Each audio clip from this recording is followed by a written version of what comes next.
Hello दोस्तों, स्वागत है आपका किताबपुर में। और आज की हमारी किताब है खानजादा। ये भगवान दास मोरवाल की ये किताब है।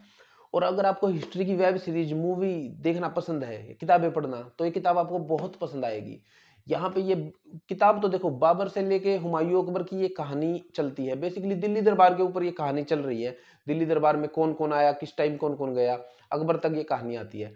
पर ये जो कनेक्ट है ना, ये जो खानजादा टाइटल है, वो खानजादा टाइटल से बुक के सारा डॉट कनेक्ट है। फ्रेम जो है बुक का वो यही है। ये यहाँ पे हमेशा कैसे कनेक्ट रहे, दिल्ली दरबार में कभी नौकरी कर रहे हैं, कभी इंडिपेंडेंट शासन चलाने को दिया हुआ है।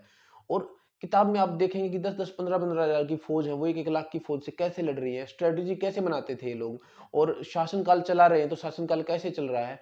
बहुत डिटेल में ये बुक है।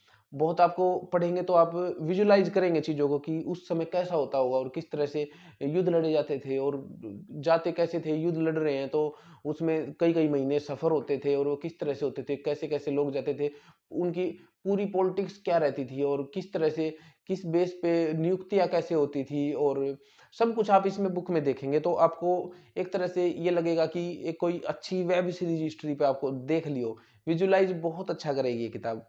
और 40-50 पेज तक थोड़ा-सा खींचना आपको शुरुआत में, वो होता ही है बेसिकली। किताब काफ़ी मोटी किताब है, तो शुरू के 30-40 पेज तक थोड़ा-सा आपको लगेगा। उसके बाद आप किताब छोड़ नहीं पाएँगे। बड़ी अच्छी किताब है। तो मेरे हिसाब से तो ये ज़रूर पढ़नी चाहिए किताब।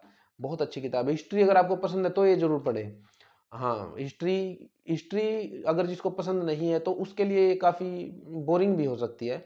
पर हिस्ट्री जिसको पसंद है उसके लिए बड़ी अच्छी किताब है। जिसको क्यूरियोसिटी रहती है कि उस समय पे कैसे लोग रहते होंगे, या कैसे युद्ध कैसे लड़े जाते होंगे, पॉलिसीज़ कैसे बनती हैं, और पॉलिटिक्स कैसे थी उस समय पे। तो वो बड़ी अच्छी किताब है ये उस मामले में। तो इसको ज़रूर पढ़ें। और मिलते हैं किसी और किताब के साथ। तब तक के लिए पढ़ते रहिए। शुक्रिया।